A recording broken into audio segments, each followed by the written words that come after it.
Halo semua, selamat datang di channel ini. Gua Rian dan sebelum mulai gua mau kasih tahu, konten ini bukan yang visual banget, jadi lo nggak harus mantengin layar dari awal sampai akhir. Lo mau dengar sambil nyetir, sambil makan, sambil kerja, sambil rebahan mau tidur juga boleh.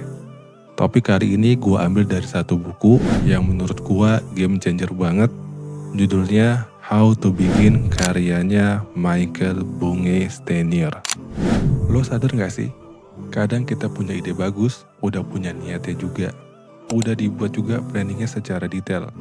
Dan bahkan udah bayangin nanti hasilnya akan seperti apa. Tapi tetap aja nih nggak jalan-jalan dan nggak mulai-mulai. Contoh simple, banyak orang yang gua kenal pengen banget memulai sesuatu hal yang baru. Misalnya, dia mau mulai usaha atau bisnis. Anggap aja usahanya F&B atau fashion baju. Udah dibuat tuh planningnya detailnya. Mulai dari ngitung harga produksinya, cari vendor dan supplier ke sana kemari, gimana nanti cara branding dan marketingnya, bahkan udah bikin logo, tapi setelah itu berhenti. Takut untuk coba melangkah lebih jauh lagi. Atau ada juga teman gua yang udah niat mau cari penghasilan tambahan dari konten di media sosial, IG, TikTok, dan YouTube dan sebagainya. Udah ikut komunitas dan berbagai macam kelas berbayar, gimana caranya mendapatkan uang atau penghasilan dari konten. Udah tahu cara buat brief sampai produksinya, tapi setelah itu berhenti. Padahal ibaratnya dia udah ada di pintu masuk nih. Tinggal selangkah lagi untuk dia bisa menuju kesuksesan. Dan ternyata yang membuat kita takut untuk melangkah lebih jauh dan mencoba hal baru adalah karena kita terlalu overthinking. Dulu gua mikir, mungkin alasannya karena kita males aja. Tapi kata Michael di dalam bukunya, bukan cuma males, tapi karena kita kebanyakan overthinking. Overthinking adalah kondisi ketika seseorang memikirkan sesuatu secara berlebihan dan berulang-ulang, terutama hal-hal negatif yang bisa menyebabkan stres, kecemasan, bahkan depresi. Ini melibatkan kecenderungan untuk merenungkan masalah atau situasi secara berlebihan, seringkali tanpa menghasilkan solusi yang konstruktif. Ntar kalau gagal gimana? Ntar apa kata orang? Ntar kalau nggak ada hasilnya gimana? Akhirnya kita ngabisin waktu di fase memikirkan sesuatu yang belum terjadi. Dan daripada kita mikirin kalau gagal gimana, lebih baik kita mikirin kalau berhasil gimana. Padahal mulai itu nggak perlu nunggu semua sempurna. Yang perlu itu berani ngambil langkah pertama. Di buku How to Begin, Michael nyebut satu konsep yang menurut gua keren banget, yaitu worthwhile goal atau suatu tujuan yang berharga.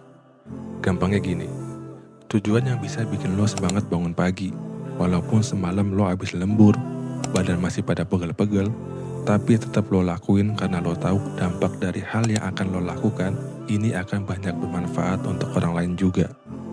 Nah, Michael ngasih 3 ciri biar kita bisa tahu apakah tujuan kita ini benar-benar worthwhile goal atau cuma keinginan iseng aja. Ada 3 cirinya, exciting atau thrilling, daunting, dan worth doing. Pertama, exciting. Artinya lo bener-bener pengen ngejalaninnya. Bayangin kalau tiap bangun pagi lo udah mikirin gue pengen cepet-cepet ngerjain hal tersebut. Contoh simpelnya, misalnya lo pengen mulai channel YouTube atau sosial media lainnya yang bahas hobi otomotif dan traveling lo.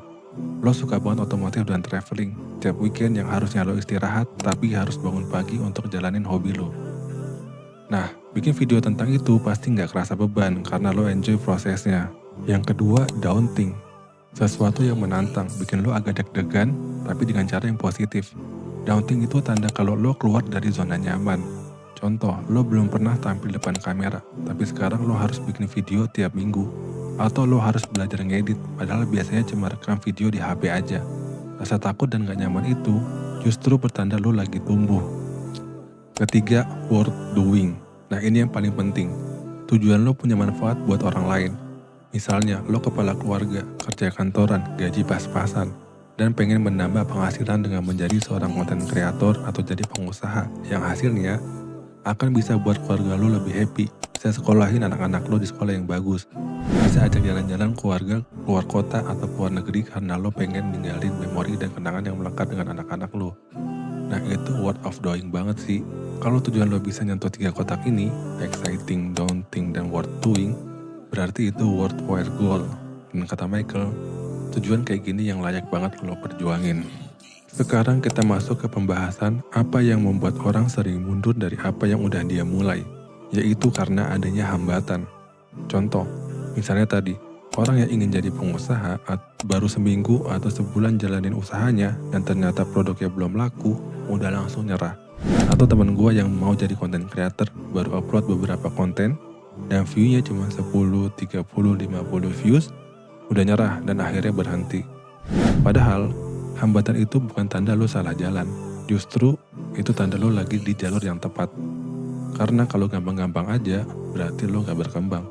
Buku ini dia nyaranin buat ngeliat hambatan sebagai bukti progres. Misalnya, lo gugup ngomong di kamera, itu berarti lo lagi belajar. Lo bingung edit video, itu berarti lo lagi nambah skill. Hambatan itu bagian dari perjalanan, bukan akhir cerita. Sekarang masuk ke bagian favorit gua. Gimana caranya mulai tanpa menunggu sempurna? Mulailah dari smallest possible step. Langkah terkecil yang bisa lo lakuin hari ini sekarang juga. Misalnya, lo mau mulai bisnis. Catat 5-10 ide produk yang menurut lo punya potensi di market. Lo mau mulai jadi content creator. Bikin 1 menit rekaman pakai HP setiap hari. Jangan nunggu modal gede, jangan nunggu kamera bagus. Gue ingat ada teman gue yang pengen mulai jualan online, dia nunggu sampai punya stok banyak, foto produk profesional lah. Tahu-tahu moodnya udah keburu hilang, trennya keburu lewat. Jadi mulai kecil itu bukan berarti mikir kecil, itu strategi biar lo gak mati langkah di awal.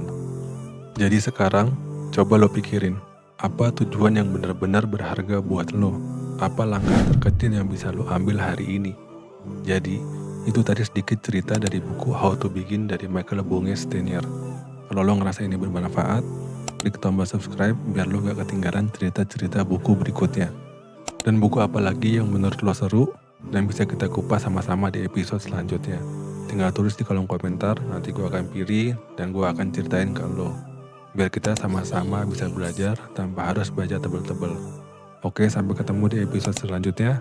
Jaga diri, jaga keluarga, dan jangan lupa mulai aja dulu.